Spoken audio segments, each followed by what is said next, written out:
Magandang gabi po sa ating lahat, pinagpalang buhay po. Ay Mr. Argent po, may bahay po ni Brother Randy Magdalene.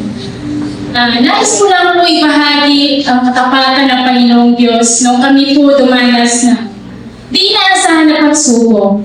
Lahat naman tayo hindi tayo excited doon sa mga pagsubok dahil nandito pa po tayo sa lupa. Kanya-kanya lang po tayong kwento, kanya-kanya tayong istorya, pero at the end of the day, meron pong tagumpay. Noong last October 23 po, habang nasa trabaho po siya, nararanasan po niya yung sobrang pananakit ng kanyang ulo, at nag-under time siya noon, sabi niya, hindi na daw niya kaya umuwi mag-isa. So, noong mga oras din yun, agad akong umalis, sinundo ko siya, tumadalan ko po siya sa trabaho. Sobrang punta, at hinang-hina. So, bilang asawa, nagdoon ako na worried para sa kanya. At dinala ko po siya sa ER ng AFC. Pagdating po doon, ginawa po siya ng mga laboratory tests. At wala naman po nakita ng mga abnormalities or problema ko sa kanya. Yung BP niya, umabot siya ng 140 or 80. So, okay naman po.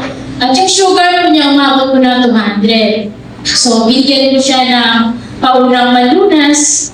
At nung medyo pakiramdam niya ay okay na po, sabi niya, uwi na lang tayo.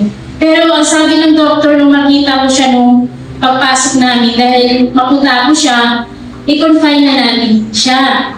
So, sa madaling salita, umuwi po kami noon, at umabot na kami ng gabi na po. Pagdating namin sa bahay, ganun pa rin po yung nararamdaman niya. Masakit yung ulo niya. At wala namang prescription yung binigay na doktor. Nagpa-online check, para mabigyan ko siya ng gamot. Pero dahil wala siyang diagnosis, binigyan ako siya ng medical advice. Pero nandoon pa rin yung sakit. Kinaumagahan, bumalik po kami sa mismong doktor po niya. At kailangan po siya idaan sa procedure ng CT scan. Dahil matagal yung process ng CT scan, matagal din yung result, napapansin ko po sa kanya na parang may iba na. Nagtatanong siya na saan na ba yung CR natin, nasaan yung may mga bagay na nakakalimutan po niya. At pag tayo po yun, medyo nag-worry ako. May time pa po na umalis po siya ng bahay, na magkasabay kami, pero ako yung naunang umuwi kasi magkaiba yung way namin. Ang tagal po niya bago nakauwi. Dahil hindi pa po niya alam paano umuwi ng bahay, nakakalimutan po niya. Nagpa siya kami na magpa-neurologist para makita namin kung ano yung problema ko sa kanya. At yun po, pina-MRI po siya. At doon po nakita sa kanya na mild stroke na po pala siya. Pero alam niyo po, salamat sa Panginoon kasi simula nung day 1, October 28, umabot po siya ng November 12, doon po nalaman namin na gano'n na pala yung nangyayari sa kanya. Salamat kay Lord dahil nandoon po yung protection ni Lord. Nandoon yung pagtitiis niya sa sobrang sakit.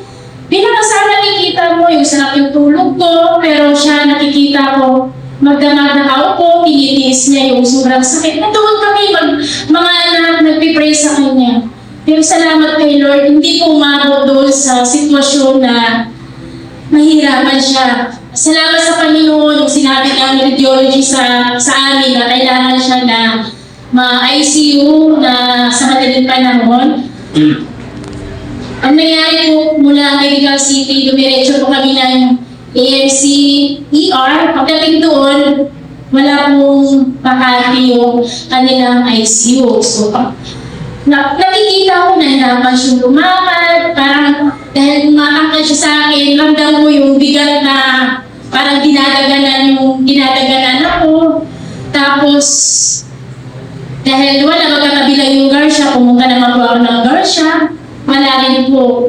Nag-try din po ako sa AUF, wala rin po bakante. Hindi yan inalaw ni Lord dahil hindi pa lang po covered sa kanila yung neurology, yung field care niya.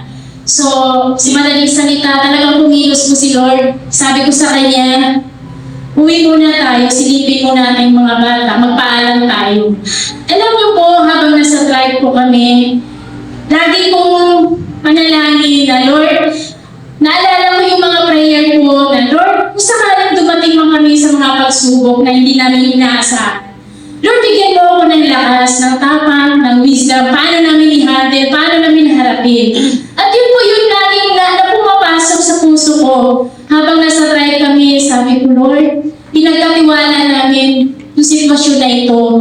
Alam ko, Lord, inalaw mo itong mga bagay na ito dahil may plano ka. May plano ka sa asawa ko, may plano ka sa buhay ko. At Lord, salamat Panginoon, di kami nag-iisa. Alam niyo po, nung pagdating po namin sa bahay, isa po sa mga sekretary ng kanyang doktor, naghinanapan po kami ng hospital na may available na ICU at dinala po kami ng Panginoon doon po sa St. Catherine na salamat kay Lord, wala ang i-require sa amin na down payment. At doon ko po nakita na talagang pumilo si Lord na maayos yung process. Nung gabi na iyon, sabi niya, nung bago siya pumasok sa ICU, dinaan mo na ako sa orientation na maraming procedure, pero sabi ko, salamat Lord, dito pa lang mararanasan na aking asawa yung gagaling niyan. At nung gabi niyon, dahil nasa labas na kami ng hallway, nakikita mo yung mga pasyente na mga kamag-anak na sa labas, unti-unti nag-uwian. Tapos sabi nila, pwede ka naman umuwi, sabi ng mga nurse na labas-pasok. Balikan mo na lang kapag may oras ng visitation. Sabi ko, hindi ako uuwi. Sabi ko, dito lang ako sa isip-isip ko. Alam niyo po na sobrang tahimik. Wala akong ginawa, hindi magpatugtog lang ako ng praise and worship. Tapos nagpipray ako. Kinabukasan, biglang dumating yung doctor niya. Sabi niya, the good thing na walang nangyari sa asawa mo na malala. Kasi iba yung usapan. Sabi niya, yung sa nangyari sa kanya, nakukuha pa natin niya sa gamot. Sabi ko, Lord, malaking pasalamat ko sa iyo. Kasi mula day 1, humabot siya ng ilang 2 weeks po, naramdam niya yung sakit. Talagang iningatan ko siya ni Lord na hindi nangyari yung mga critical na conditions sa kanya kasi hindi kalooban ni Lord na umabot siya doon. Dahil ngayon lagi kong inasabi, may plano pa si Lord sa buhay mo. At alam ni Lord na kailangan ka pa ng mga anak natin. At doon ko nakita na maaliwalas yung mukha niya, nakatulog na siya buong gabi, at talagang pinagaling siya ni Lord, nakakausap ko siya ng maayos, at hanggang sa, hindi ko siya nagtagal sa ICU, nalipat ko siya sa recovery room. Nandoon yung kalakasan, kagalingan na binigay ni Lord sa kanya. At hanggang nakalabas ko kami na talagang si Lord po na siya po yung nag-provide sa amin. Noong mga time na yun, maalala ko na, Lord, salamat kasi sa gitna ng mga pagsubok na naranasan namin, tinuruan mo kami na magtiwala. Hindi mo lang pinagaling yung asawa ko, pati ako, binigyan mo pa ako ng lakas ng loob, ng tapang. Nandoon ako sa sitwasyon na pwede akong mag-alala, pwede ko akong matakot, pwede ko akong mangamba kung ano pwedeng mangyari sa asawa ko. Tapos yung mga anak namin naliliit pa na kailangan ng patay. Nandoon ako sa sitwasyon na yun, pero salamat sa Panginoon, hindi inalaw ni Lord na mag-dwell ako sa sitwasyon na yun. Hindi ako inalaw ni Lord na matakot, binigyan ako ni Lord ng kapayapaan na magtiwala ko sa Kanya. At salamat sa Panginoon dahil sa gitna ng mga pagsubok na yun, nakikita ko kung paano ako pinatatag ni Lord. Kasi kung sa sarili ko lang lamang po, na doon, iiyak siguro ako, mapapagod ako, labas-pasok ako, sisilipin ko po yung mga bata. Pero napakabuti ni Lord. Minsan na nakikita ko sa Kanya na doon yung nag-worry siya. Siguro bilang dahil tatay ko, nakikita niya kung paano i-provide yung aming pangangailangan. Kasi recommended ko sa Kanya na 3 months po siya na bawal mo na magtrabaho, bawal mo na mapagod. Bilang asawa, nararamdaman ko na, Lord, akin pala lahat yung obligasyon. Pero binuhin niyo po, ang daming blessings dumating. Lahat ng mga pangangailangan niya, mula ng paglabas niya, talagang nagpapadala si Lord ng uwa. Isa din po ginamit ni Lord yung aking pagtitinda, hindi naman kalakasan, hindi naman ganun kalaki yung kita, pero malaking biyaya na ginamit ni Lord sa buhay namin upang ma-provide po namin bawat araw. Ngayon, 3 weeks na, 3 months, mag 3 months na po, salamat sa biyaya ng Panginoon. Pwede na po siyang lumabas na walang kasama. Dati na nga, nag-iisip ako, baka naman mawala o baka naman di naman niya kayanin uuwi. Pero salamat sa biyaya ng Panginoon. Ni-restore po ang lahat at hindi lang po pinagaling. Pinalakas po kami, hindi sa physical lang po at spiritual life po namin. Talagang inayos po ng Panginoon. Kaya, in good and in bad times, truly the Lord is still faithful and all things work together for good. Kaya laban ang po tayo. Laban yan.